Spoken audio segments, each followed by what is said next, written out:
Salut tout le monde, c'est Dr Antoine, votre coach en entrepreneuriat, en recherche et en conseil. Aujourd'hui, nous allons échanger sur les critères d'analyse de projet. Mais pour rappel, dans la première vidéo, nous avons présenté les sources d'opportunités, à savoir les réussites inattendues, les échecs imprévus, les événements externes imprévisibles, la faiblesse du processus, que ce soit en interne ou en externe, les changements de la structure de l'industrie ou du marché, le secteur en forte croissance, les technologies convergentes, le changement démographique, la modification de perception de vos produits ou services, ainsi que de nouvelles connaissances. Dans les vidéos qui ont suivi, il s'agissait de présenter le business model ou le modèle d'affaires pour votre projet. Nous avons identifié les points qui doivent figurer dans votre modèle d'affaires, à savoir les segments de votre clientèle, ça veut dire à qui vous allez vendre vos produits ou services, la proposition de valeur, ça veut dire la valeur ajoutée que vous apportez à vos clients par rapport aux produits qui existent, les partenaires clés à identifier ou identifier avec qui vous allez travailler, les activités clés, les ressources clés, que ce soit les ressources matérielles, financières et humaines, les canaux de distribution, ça veut dire comment vous allez distribuer vos produits ou services, la relation avec la clientèle, les flux de revenus ainsi que la structure de coûts. Aujourd'hui, nous allons voir ensemble les critères d'analyse de projet, de rentabilité du projet. Ça veut dire l'identification du flux de trésorerie, la valeur nette ou VAN, le taux de rendement interne ou TRI, le délai de récupération ou DR, l'indice de profitabilité ou IP, le seuil de rentabilité ou SR, ainsi que le ratio bénéfice-coût RBC. Nous allons alors voir ensemble ces points et vous allez comprendre que avant de procéder à la présentation de votre business plan, vous devez vous rendre compte que votre projet est déjà rentable. Sinon, ça ne sert à rien ou bien vous allez développer des stratégies qui visent à rentabiliser, à assurer la rentabilité de votre projet. Alors, c'est parti. Pour démarrer votre analyse de la rentabilité de projet, il est intéressant de comprendre d'abord la notion de tableau de flux de trésorerie. Le tableau de flux de trésorerie fait partie des états financiers tels que définis par la norme comptable internationale IN, ce qu'on appelle IAS 1. Et le mode d'établissement est régi par l'IAS 7, la norme comptable internationale 7. Le tableau de flux de trésorerie peut être élaboré selon des méthodes. Il y a ce qu'on appelle la méthode directe et la méthode indirecte. La méthode indirecte consiste à partir des résultats et d'ajuster les éléments qui n'ont pas d'effet sur la trésorerie. Ça veut dire que ce soit au niveau de l'entrée de la liquidité ou de la sortie de la liquidité. La méthode directe, quant à elle, part des encaissements réels réalisés à travers les ventes, donc les encaissements réalisés de la part des clients, donc oui, et on ajuste toutes les sorties, on ajoute ou on soustrait toutes les sorties de trésorerie. Donc, il y a trois parties du tableau de flux de trésorerie. Il y a la partie rapport avec le flux qui est ici des activités opérationnelles, le flux qui est ici aussi des activités de financement et en dernier lieu, le flux des activités de financement. Alors, comment on remplit ce tableau? Ça veut dire que nous partons des encaissements réels. Puisqu'on est dans les prévisions, il faut prévoir les encaissements réels de votre projet, donc les ventes en réalité, les ventes, mais des ventes qui sont encaissées et les ventes hors taxe, parce que normalement la taxe doit être reversée au trésor public. Alors, par exemple ici, nous voyons, on suppose qu'on a encaissé 200 millions. Donc ça c'est un exemple, donc les encaissements de la part des clients, 200 millions.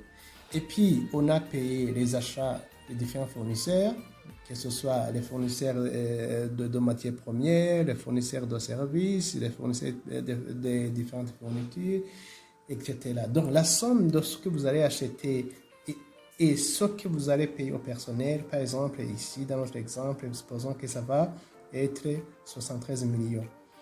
Donc, c'est une sortie de ressources. Donc, on va payer, c'est une sortie de ressources. Et puis, s'il y a des intérêts que vous allez payer, par exemple, si vous avez contracté un crédit, là aussi, ça va affecter votre trésorerie à moins. C'est pourquoi ici, vous voyez que c'est à moins. Et puis, autre chose, il y a les impôts sur les résultats. S'il faut payer les impôts sur les résultats aussi, ça va affecter votre trésorerie à moins.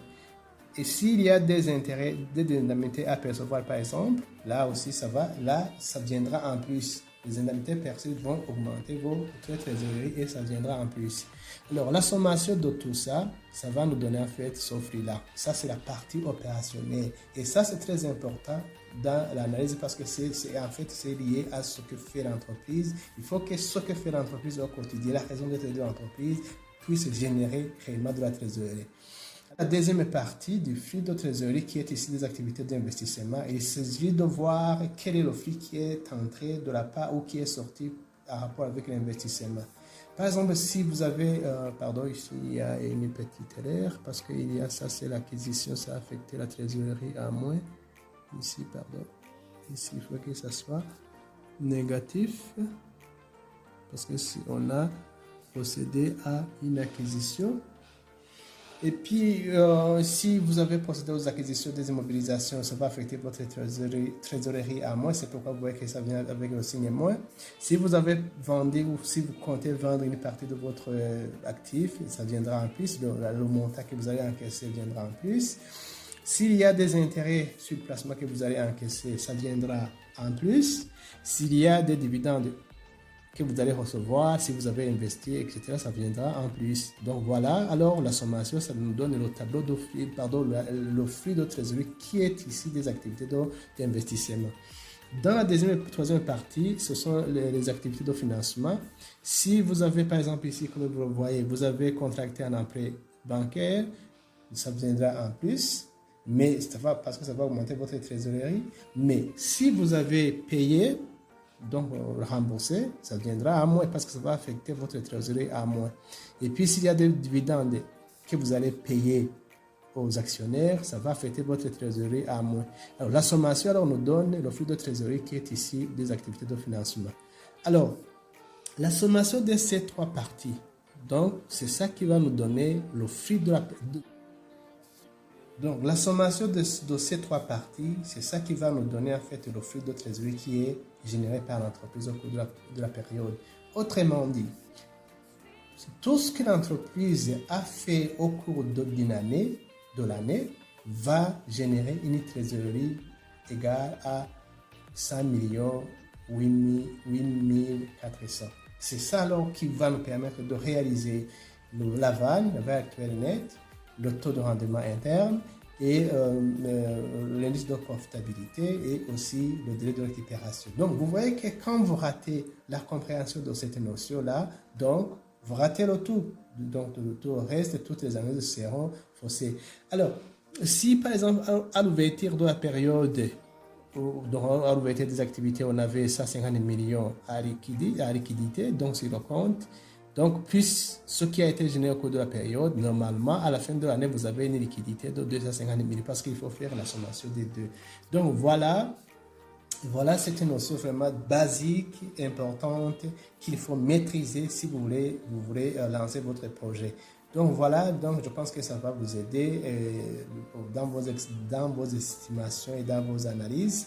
Et dans les prochaines vidéos, alors on va voir alors comment on fait l'analyse des autres indicateurs tels que la vente, tels que l'indice de profitabilité, etc., et le taux de rendement interne.